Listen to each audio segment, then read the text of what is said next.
My cousin Jason started off with a crazy, wild, over-the-top script, just basically literally off of a poster he saw, and he's like, what if we did a movie that was set in the future world of 1997, just because it'd be silly and wacky, about killing corporate criminals. And this was before corporate criminals were actually that horrendous of ruining our whole economy. The inception of it was from the Enron scandal way back in the day. I was like, me and Henry were banning about ideas and film ideas, and we love Mad Max, and we love like Death Race 2000, and we love those type of movies.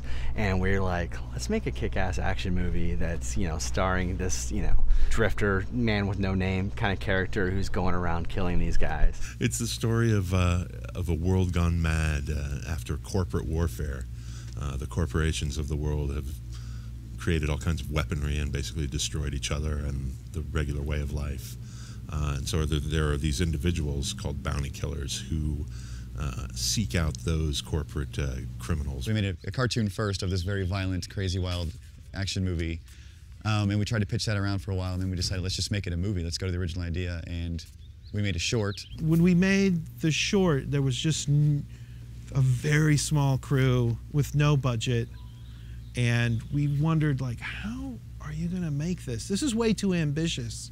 We were in this room when Samantha brought in Jason, Henry, and Colin to pitch their idea. And really from the beginning, loved the guys, thought it was a great idea. And actually the first meeting with the guys was right after the market crash in 2008. So it was also just something when they came in the room, it was just like, this really resonates with the way the world is right now. Everyone's feeling angry and resentful, and it was something that was sort of a creative way to manifest some of those feelings. You're not gonna make this easy on me now, are you? No, where's the fun in that?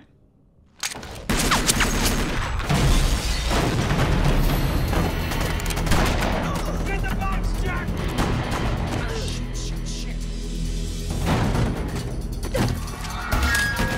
Our two leads, Matthew Marsden and Christian Petrie, we feel one of the things we really were looking to accomplish was to get two leads that were young and physical, but also could act and have a chemistry. Matthew is amazing. He's such a wonderful person. He's a great, great, great guy. And he's very attentive. He knows from being in other films, like tactically what to do and how the kick should look and, you know, different things like that. So he's always watching and helping me look better and making sure that, you know, things are the way they're supposed to be. The nature of the actual script itself was an attractive proposition. The world that they were creating was an attractive proposition. Obviously the character is very cool, and like I say, I knew that Henry had the vision. I saw his artwork, I saw the short, and I thought it was done exceptionally well for what they had. So I was very excited to be a part of that.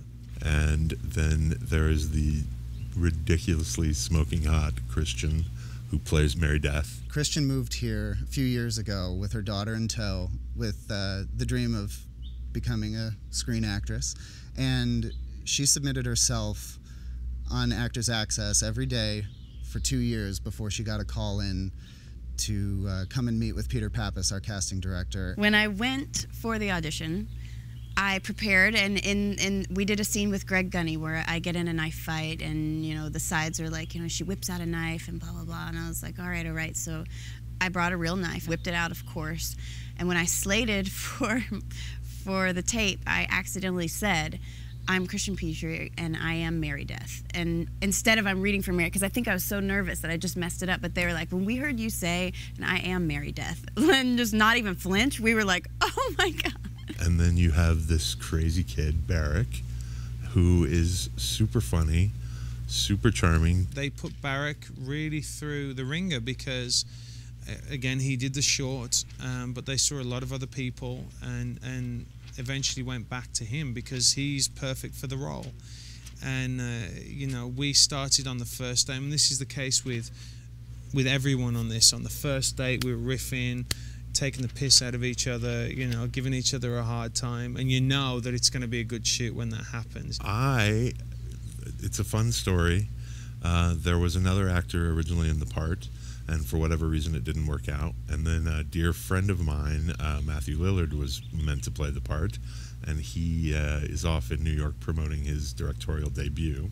And so he recommended it me, for the role to the filmmakers, and it just so happened that my manager is the manager of the original actor who had the part, and so it all sort of worked out. The offer came to me through, I believe, Jason Netter at Kickstart.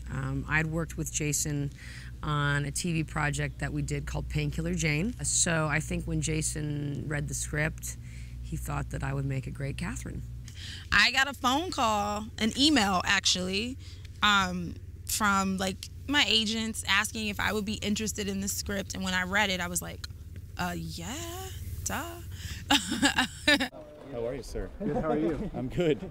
I'm exhausted. This is awesome, though. It's fun. This is the fun stuff.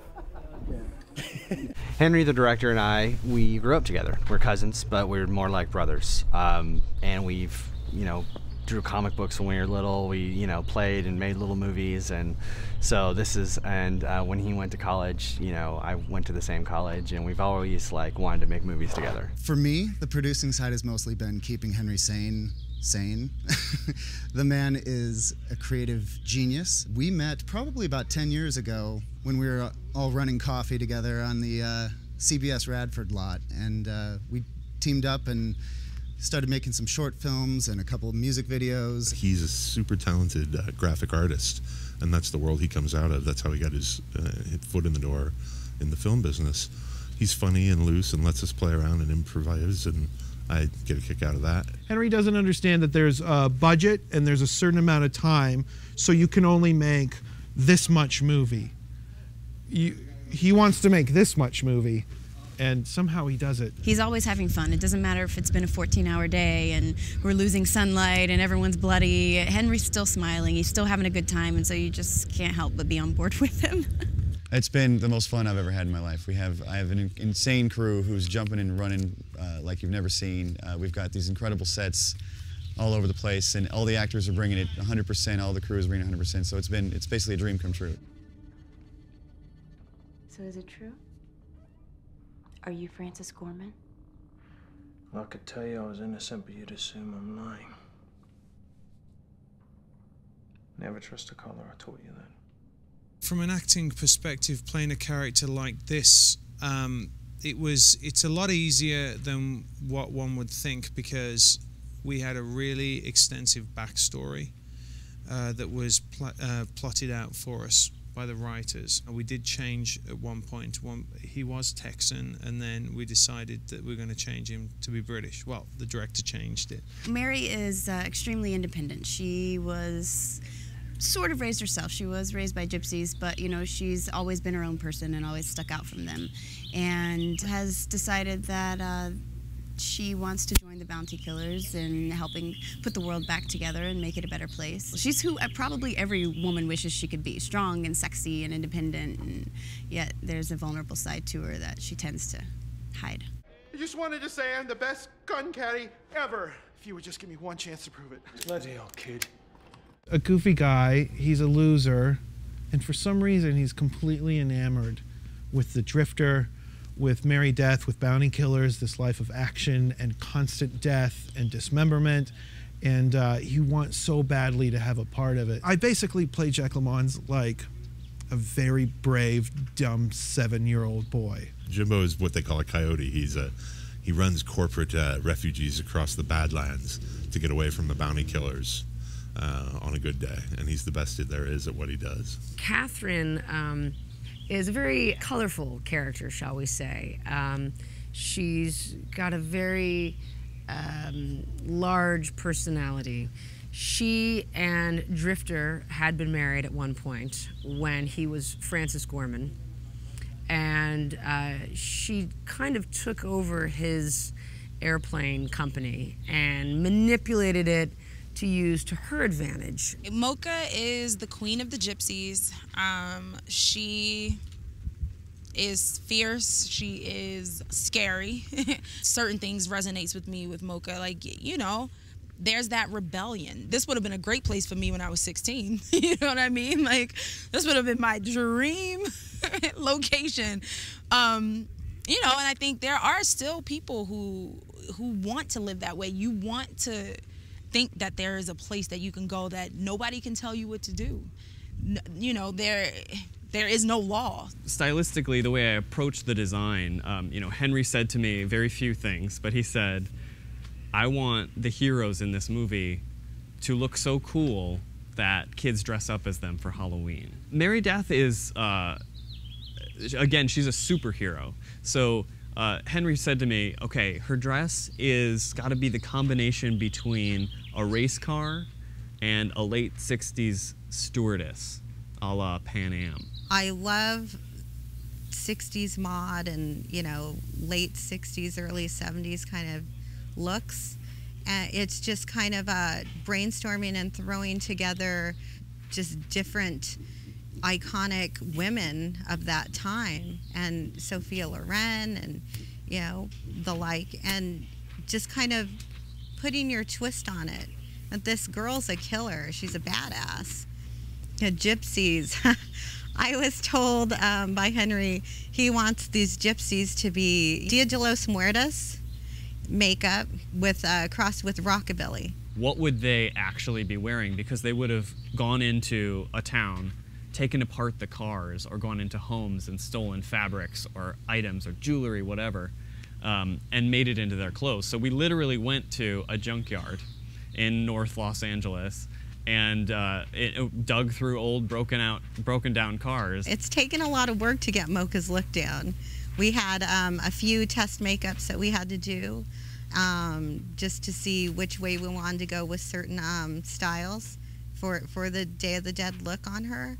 And then we had a hairstyle that we had created, and that got axed at the last minute, and we basically pulled one out of our hat, and it worked.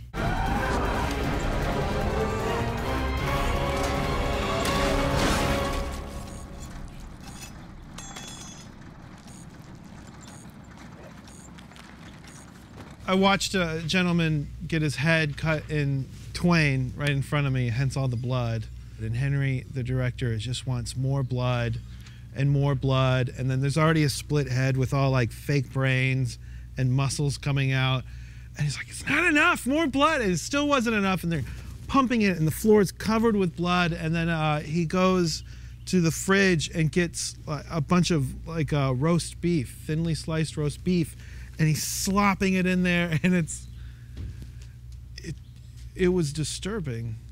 Oddly enough, I gravitate toward the violence more than I thought I would. As soon as I started doing it, I was like, wow, I really love this. I love beating people up and playing with knives and blowing things up. So it's something that I had never done before I landed this role, but I've really, really enjoyed just kind of delving into it and training and becoming who she is. Good to see you, kid. You guys gonna keep smooching? Or do you wanna go shoot some people?